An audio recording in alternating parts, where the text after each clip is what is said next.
Chat, welcome back. Thanks for coming. We're going to get back to the MAXIMO. We wanted to check in on Barney, who's here with us now. If you can see through the transparency, I hope the visibility is all right there. Fucking feet as always. It's okay. Good girl, Barney. You want a green bean, pup? She's our little mascot. It's true, she is. We're going to get back to MAXIMO. Of course, though, we do try to integrate the books that we discuss here, but we're gonna blow your minds. It's time for something new, something experimental. Very exciting. Jacob, what do you have in your hand there? Why don't you show the camera what you have? Jacob has a copy of The King in Yellow in his hands right now. I think he's going to thumb through the first short story in it. Robert Chambers' The King in Yellow is a collection of 4 short stories. The through line is they're all related in some way to characters who have encountered a play called The King in Yellow. Okay. Oh yeah, man, Streamboo.com, our favorite bots. Oh man, Streamboo is back, baby. Listen, we love Streamboo bot. Perhaps they are a tendril of the King in Yellow himself reaching through. Or the bigwigs double checking in on us. Yeah, I don't know.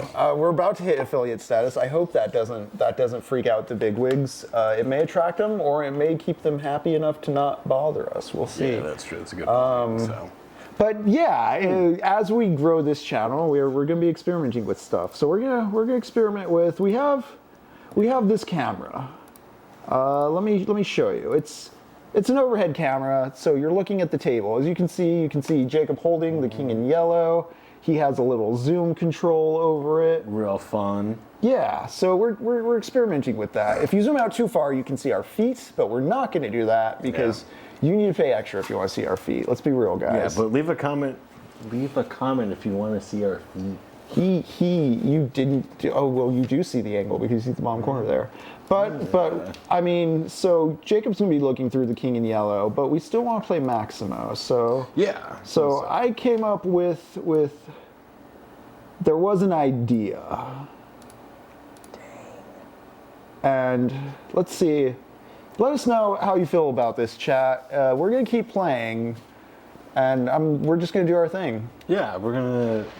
Henry's been recommending this for a minute. I remember you read this a couple years ago when you had first really brought it up.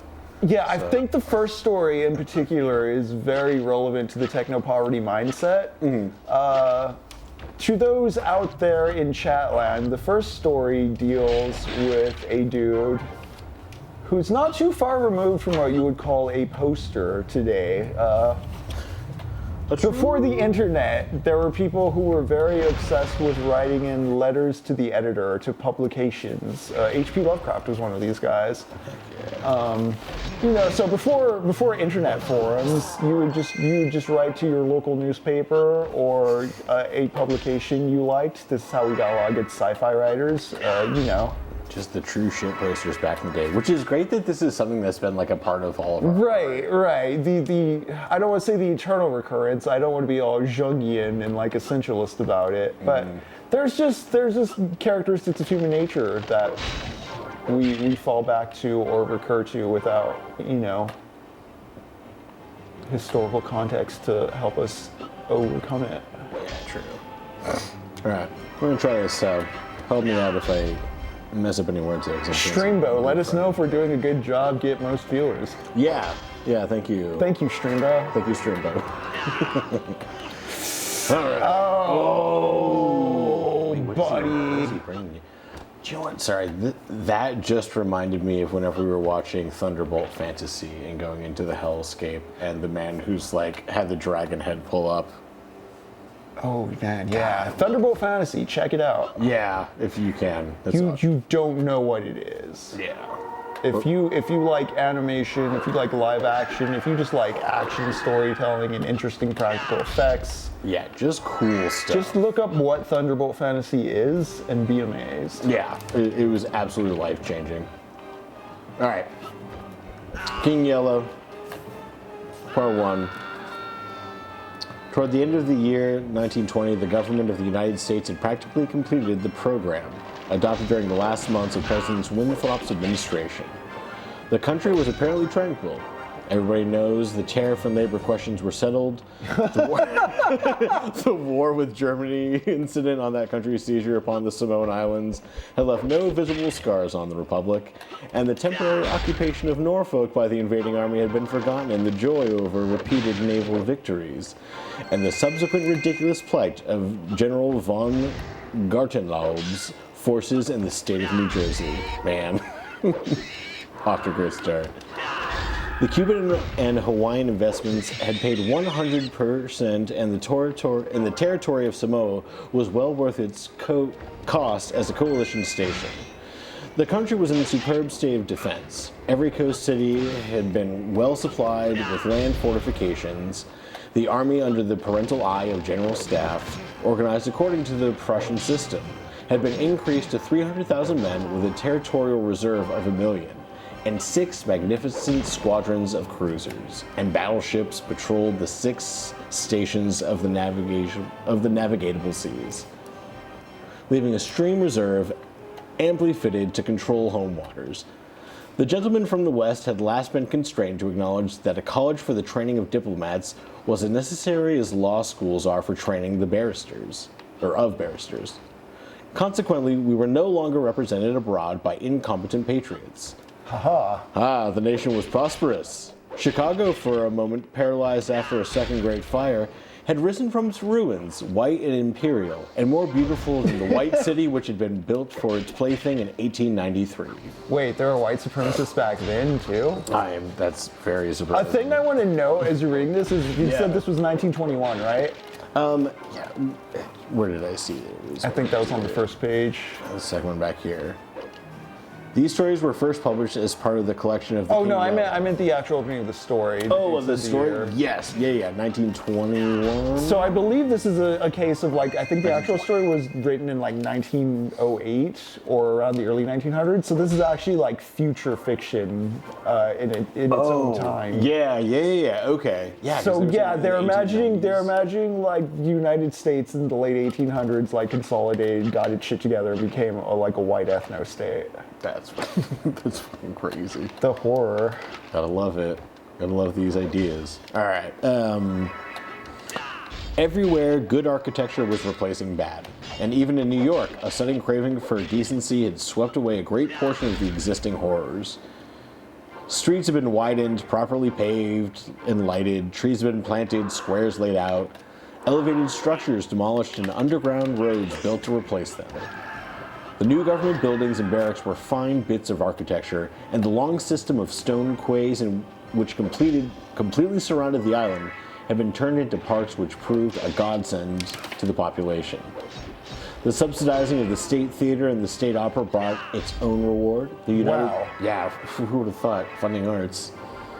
The United States National Academy of Design was much like European institutions of the same kind. Nobody envied the Secretary of Fine Arts, either his cabinet position or his portfolio. The Secretary of Forestry and Game Preservation had a much easier time thanks to a new system of national mounted police. We have profited well by the latest treaties with France and England, the exclusion of foreign-born Jews as a measure of self-preservation, holy shit. the settlement of the new independent Negro state of Swanee, the checking of immigration and the new laws concerning naturalization, and the gradual centralization of power in the executive all contributed to the national calm of prosperity. Okay. When the government solved the Indian problem and the squadrons of Indian cavalry scouts in native costume were substituted for the pitiable organizations tacked onto the tail of skeletonized regiments by a former Secretary of War, the nation drew a sigh of relief. When after the colossal congress of religions, bigotry, and intolerance were laid in their graves and kindness and charity began to draw warring sects together. They did it. They got rid of DEI. It solved all the problems for the ethnostate. By just, the invisible genocide. God. Many thought the millennium had arrived, at least in New World, which after all is a world by itself. But self-preservation is the first law, and the United States had to look on in helpless sorrow as Germany, Italy, Spain, and Belgium writhed in the throes of anarchy, while Russia, watching from the Caucasus, stooped and bound them one by one. In the city of New York, the summer of 1899 was signalized by the dismantling of the elevated railroads. The summer of 1900 will live in the memories of New York people for many a cycle. The Dodge statue was removed in that year, and the following winter began the agitation for the repeal of the laws prohibiting suicide, which bore its final fruit in the month of April 1920, when the first government lethal chamber was opened on Washington Square. Damn, dude, that's wild. I had walked down that day from Dr. Rogers' house on Madison Avenue, where I had been as a mere formality. Ever since that fall from my horse 4 years before, I had been troubled at times with pains in the back of my head and neck. But now for months they had been absent, and the doctor sent me away that day saying that there was nothing more to be cured in me. It was hardly worth his fee to be told that. I knew it myself. I still did not grudge him that money. What I minded was the mistake with which he made it first. When they picked me up from the pavement where I lay unconscious and somebody had mercifully sent a bullet... I lay there unconscious and somebody had mercifully sent a bullet through my horse's head. I was carried to Dr. Archer, and he, pronouncing my brain affected, placed me in his private asylum, where I was obliged to endure treatment for insanity. At last he decided I was well, and I, knowing that my mind had always been as sound as his, if not sounder, paid my tuition, as he jokingly called it, and left. I told him, smiling, that I would get even with him for his mistake, and he laughed heartily and asked me to call once in a while. I did so, hoping for a chance to even up accounts. But he gave me none, and I told him I would wait. The fall from my horse had fortunately left me no evil results. On the contrary, it had changed my whole character for the better. From a lazy young man about town, I had become active, energetic, temperate, and above all else, ambitious. Is this Kevin Fetterman? Kevin Featherman? No, sorry, what's his name? That congressman. Oh, the big yeah. oaf. Yeah, Fetterman. Yeah, Fetterman. Just he doesn't become active until injured. Yeah, like all of a sudden or he's the like stroke doing thing things. made him change his politics. Exactly. This kind of like breaking into him. Yeah, there is something to that. Like the man who like doesn't take action until like it's reaction. Like It's definitely a fucking very interesting thought. I haven't done anything, and now I will define myself by this damage that has done to me. Yeah. Like, all right, pay my attention. So, all right. The fall from my horse from the left. Active. Oh, there we go. There was only one thing which troubled me. I laughed at my own uneasiness, and yet it troubled me. During my convalescence, I bought and read for the first time The King in Yellow. I remember after finishing the first act that it occurred to me that I had better stop. I started up and flung the book into the fireplace.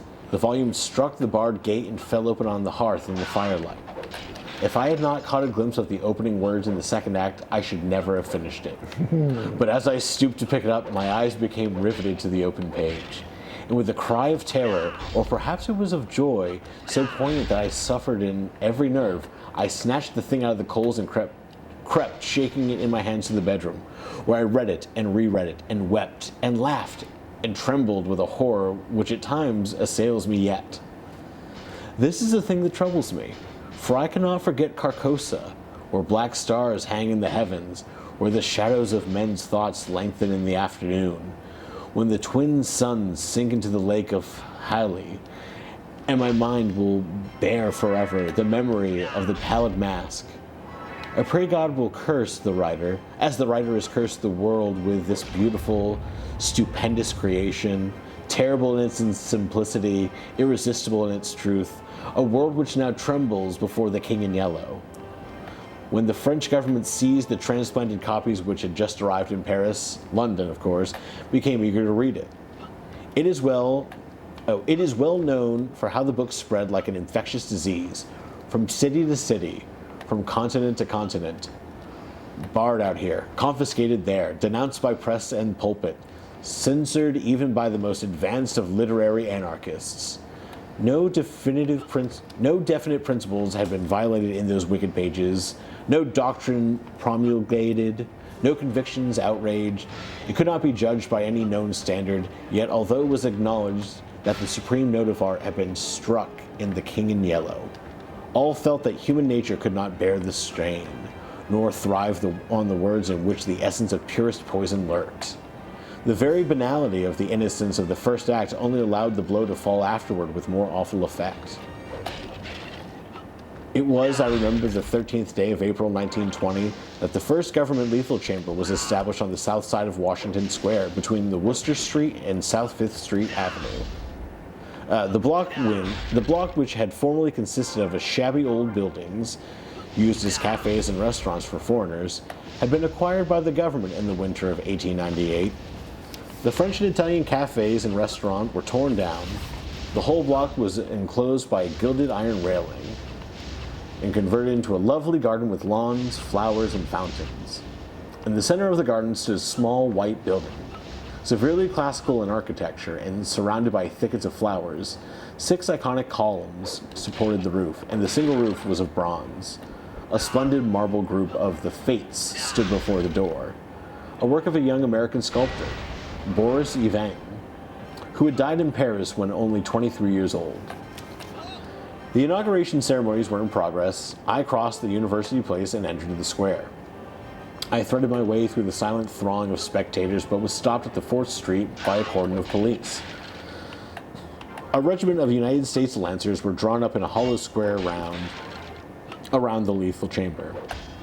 On a raised tribune facing Washington Park stood the governor of New York, and behind him were grouped the mayor of New York and Brooklyn, the inspector general of police, the commandant of the state troops, Colonel Livingston, military aide to the President of the United States, General Blount, commanding at the Governor's Island, Mayor General Hamilton, commanding of the garrison of New York and Brooklyn, General Hamilton, Admiral Buffby of the fleet in the North River, Surgeon General Lansford, the staff of the National Free Hospital, Senators Wise of Franklin, New York, and the Commissioner of Public Works.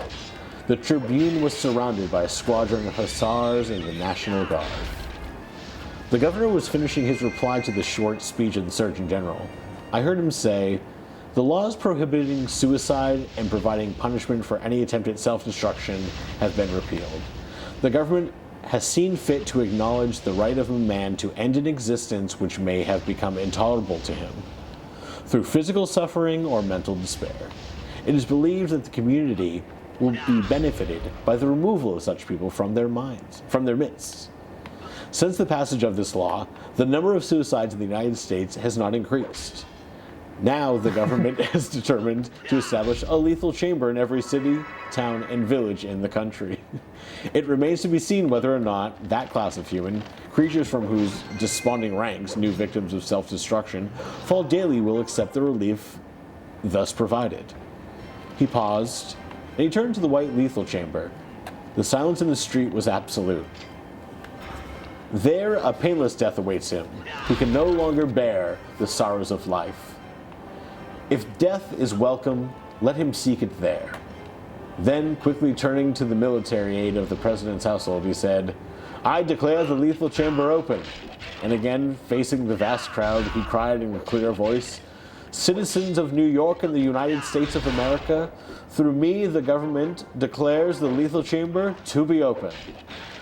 The solemn hush was broken by a sharp cry of command. The squadron of hussars filed after the governor's carriage. The lancers wheeled and formed along the 5th Avenue to wait for the commandant of the garrison, and the mounted police followed them. I left the crowd to gape and stare at the white marble death chamber, and, crossing South 5th Avenue, walked across the western side, that thoroughfare, to Bleecker Street. Then I turned to the right and stopped before a dingy shop which bore the sign, Hawberk Armorer. I glanced in at the doorway and saw Hawberk busy in his little shop at the end of the hall. He looked up, and catching sight of me, cried in his deep, hearty voice, "Come in, Mr. Castan." Constance, his daughter, rose to meet me as I crossed the threshold, and held out her pretty hand, but I saw the blush of disappointment on her cheeks, and knew that it was another Castan she expected, my cousin Louis. I smiled at her confusion and complimented her on the banner she saw embroidering from a colored plate. Old Hochberg sat riveting the worn greaves of some ancient suit of armor, and the ting ting, ting of his little hammer sounded pleasantly in the quaint shop. Presently, he dropped his hammer and fussed about for a moment with a tiny wrench. The soft clash in the mill sent a thrill of pleasure through me. I loved to hear the music of steel brushing against steel, the mellow shock of the mallet on thigh pieces, and the jingle of the chain armor. That was the only reason I went to see Hawkbird. He had never interested me personally, nor did Constance, except for the fact of her being in love with Louis. This did occupy my attention, and sometimes even kept me awake at night. But I knew in my heart that all would come right, and I should arrange their future as I expected to arrange that of my kind doctor, John Archer. However, I should not be troubled myself about visiting just then. Had it not been, as I say, that the music of the tinkling hammer had for me this strong fascination, I would sit for hours, listening and listening, and when a stray sunbeam struck the inlay steel, and the sensation it gave me was almost too keen to endure, my eyes would become fixated, dilating with a pleasure that stretched every nerve, almost to breaking, until some movement of the old armorer cut off the ray of sunlight. Then, still thrillingly secretly, I leaned back and listened again to the sound of the polishing rag.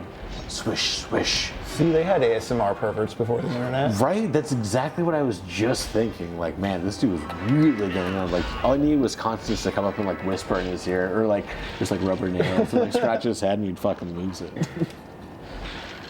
Rubbing rust from the rivets. Constance worked with the embroidery over her knees, now and then pausing to examine more closely the pattern in the colored plate from the Metropolitan Museum. "Who's this for?" I asked. Hawberk explained that in addition to the treasures of armor in the Metropolitan Museum, of which he had been appointed armorer, he also had a charge of several collections belonging to rich amateurs. This was the missing greave of a famous suit which a client of his had traced to a little shop in Paris on the Quai d'Orsay. He, Hawkbird, had negotiated for and secured the greave, and now the suit was complete. He laid down his hammer and read me the history of the suit. Traced since 1450 from owner to owner until it was acquired by Thomas Stainbridge. When his superb collection was sold, this client of Hawkbird's bought the suit, and since then, the search for the missing greave had been paused until it was, almost by accident, located in Paris. "Did you continue the search so persistently without any certainty of the greave being still in existence?" I demanded. "Of course," he replied coolly. Then for the first time I took a personal interest in Hawkbird. "It was worth something to you," I ventured. "No," he replied, laughing. "My pleasure in finding it was my reward." "Have you no ambition to be rich?" I asked him, smiling. "My one ambition is to be the best armorer in the world," he answered gravely. Constance asked me if I had seen the ceremonies at the Lethal Chamber. She herself had noticed cavalry passing by the Broadway that morning and had wished to see the inauguration, but her father wanted the banner finished and she had stayed at his request. Well, that's very nice of her. Sorry, honey, you can't go see the death pod. You can't go to the, yeah. The jerk, you can't go there, I'm sorry. "Did you see your cousin, Mr. Castaigne, there?" she asked with the slightest tremor of her soft eyelashes. "No," I replied carelessly. "Louis' regiment is maneuvering out in Westchester County." I rose and picked up my hat and cane. "Are you going upstairs to see the lunatic again?" I laughed old Hawberk. If Hawberk knew how I loathed that word lunatic, he would never use it in my presence. It rouses certain feelings within me, which I do not care to explain. Don't call me weird. I don't know if I like it or hate it, but I'm stiff either way. Please stop. Bricked up. Stop it. Oh, man. However, I answered him quietly. "I think I shall drop in and see Mr. Wilde for a moment or two." "Poor fellow," said Constance, with a shake of the head. "It must be hard to live alone year after year, poor, crippled, and almost demented." Damn. "It is very good of you, Mr. Castaigne, to visit him as often as you do." "I think he is vicious," observed Hawkburn, beginning again with his hammer. I listened to the golden tinkle on the greaves plates, and when he had finished, I replied, "No, he is not vicious, nor is he in the least demented. His mind is a wonder chamber. from which he can extract treasures that you and I would give years of our life to acquire. Hochberg laughed. I continued a little impatiently. He knows history, as no one else could know it. Nothing, however, trivial escapes his search, and his memory is so absolute, so precise in details, that were it known in New York that such a man existed, the people could not honor him enough. Nonsense, muttered Hochberg, searching on the floor for a fallen rivet. Is it nonsense, I asked, managing to suppress what I felt? Is it nonsense when he says that the tassets and cuissards of the enameled suit of an armor, commonly known as the Prince's Emblazoned, can be found among a mass of rusty theatrical properties, broken stoves and ragpickers' refuse in a garret in Pell Street? Hochberg's hammer fell to the ground, but he picked it up and asked, with a great deal of calm, how I knew that the tassets were left cuissard when missing from the Prince's Emblazoned. I did not know until Mr. Wilde mentioned it to me the other day. He said they were in a garret of 998 Pell Street. Nonsense, he cried. But I noticed his hand trembling under his leather apron. Is this nonsense too? I asked pleasantly. Is it nonsense when Mr. Wilde continually speaks of you at the Marquis of Avonshire and of Miss Constance? I did not finish, for Constance had started to her feet with terror written on her every feature. Hochberg looked at me slowly, smoothed his leather apron. That is impossible, he observed. Mr. Wilde may know a great many things. About armor, for instance, and the Prince's Emblazoned, I imposed, smiling.